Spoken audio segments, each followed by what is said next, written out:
एक जंगल में चिड़िया अपनी प्यारी बेटी गुनगुन के साथ रहती थी। एक शाम गुनगुन ने देखा कि उसकी माँ कुछ परेशान लग रही थी। मम्मा, क्या हुआ? आप उदास क्यों हो? क्या बताऊं बेटी, घर में बस एक दिन का खाना बचा है। मुझे तो समझ नहीं आ रहा कि कल क्या खाएंगे। मम्मा, आप ही तो कहती हो कि मुश्किल समय में घबराना नहीं चाहिए, बल्कि उसका सामना करना चाहिए।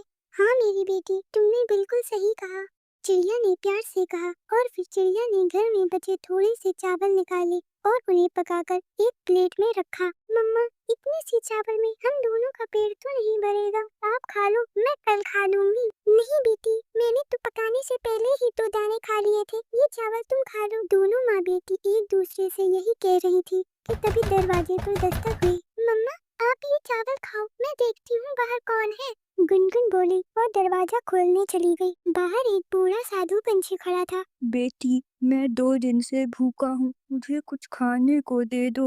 गुनगुन ने एक पल सोचा और फिर प्यार से बोली, बाबा अंदर आ जाइए, हमने चावल बनाए हैं, आप खा लीजिए। वह साधु पंछी को अंदर ले आई। चिड़िया ने पूछा, आप कौन है? गुनगुन ने जवाब दिया, मम्मा, इन्हें भूख लगी है, ये चावल इनके लिए काफी होंगे, हमने तो पेट भर खा लिया है।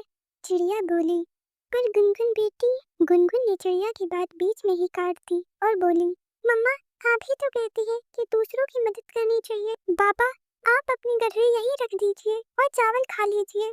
साधु पंछी ने अपनी गठरी नीचे रखी और पेट भरकर चावल खाए। उसने कहा, तुम्हारा बहुत बहुत धन्यवाद बेटी, तुमने मेरी भूख मिटाई। ऊपर वाला तुम्हारी भूख मिटाएगा। अब मैं चलता हूँ। और वह चला गया। चिड़िया ने गुनगुन से पूछा, गुनगुन बेटी, तुम्हें तो भूख लगी होगी, तुमने तो कुछ खाया ही नहीं। गुनगुन की नजर जमीन पर पड़ी गठरी पर गई। मम्मा, वो बाबा अपनी गठरी यहीं भूल गए। देखो बेटी, वो अभी ज्यादा दूर नहीं गए होंगे। गुनगुन ने गठरी उठाई और घर से बाहर भागी। बाबा, बाबा, रुकिए रुकिए, बाबा, आपकी गठरी। गुनगुन ने थोड़ी दूर जाकर साधु पंछी को रोक लिया। बाबा, आपकी गठरी हमारे घर छूट गई थी, ये लीजिए। साधु पंछी मुस्कुराया। नहीं बेटी, ये गठरी मैं भूला नहीं, मैं तो जानबूझकर उसे वहीं छोड़ आया था। गुनगुन हैरान हो गई। क्या मतलब बाबा, मैं समझी नहीं आपकी बात। ये गठरी तुम वापस घर ले जाओ, और इसमें जो भी हो वो मेरी तरफ से तुम्हारे लिए तोहफा है। अब मुझे जाना होगा। गुनगुन ने कहा, नहीं बाबा, मम्मा मना करेंगी। बड़ों की आगे जिद नहीं करते। और बेटी, तुम बहुत बुद्धिमान हो, जाओ जीती रहो। साधु पंछी ने आशीर्वाद दिया। गुनगुन मजबूर होकर वह गठरी अपने घर ले आई। मम्मा, उन्होंने ये गठरी लेने से मना कर दिया, मैंने बहुत जिद की, पर वो बोले इसमें मेरे लिए तोहफा है। चिड़िया उबासी लेते हुए बोली, शायद कुछ होगा, तुम सो जाओ बेटी, मुझे नींद आ रही है, कल देखेंगे घर के लिए राशन कैसे लाना है। फिर गुनगुन की मम्मा सो गई, लेकिन गुनगुन उस गठरी को देखे जा रही थी। आखिरकार उसने धीरे से वह गठरी खोली। उसकी तो चीख ही निकल गई। मम्मा, मम्मा, इसमें तो ढेर सारा खजाना है। गुनगुन की मम्मा भी उड़ गई। जिस पंछी के पास खाने को कुछ नहीं था, वो हमें इतनी धन दौलत कैसे दे सकता है? गुनगुन ने कहा, मम्मा, वो पंछी जरूर कोई साधारण पंछी नहीं था, वो आया ही हमारी मदद करने। चिड़िया और उसकी बेटी गुनगुन मीठी नींद सो गई। अगले दिन गुनगुन और उसकी मम्मा बाजार गई। उन्होंने पूरे महीने का राशन खरीदा।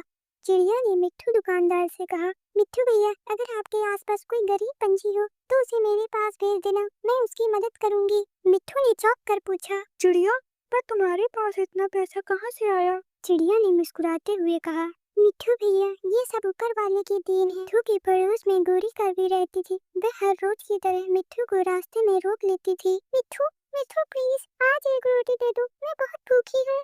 मिट्ठू ने कहा, चिड़िया के पास जाओ, वो सब गरीबों की मदद कर रही है। गोरी कौवी ने हैरानी से कहा, चिड़िया, पर वो तो खुद बहुत गरीब है।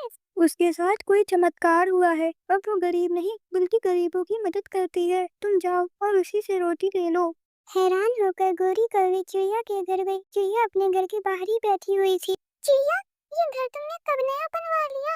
गोरी बहन, मैंने आज ही अपने घर की मरम्मत करवाई है, छत भी नहीं लगवा ली, बहुत टूटी हुई थी मेरी छत। चिड़िया, ये सब तुमने कैसे किया? फिर चिड़िया ने गोरी को रात वाली साधु पंछी की बात बताई। गुनगुन उसकी गठरी वापस करने गई तो उसने वो गठरी लेने से मना कर दिया। ऐसा साधु पंछी मुझे क्यों नहीं मिलता?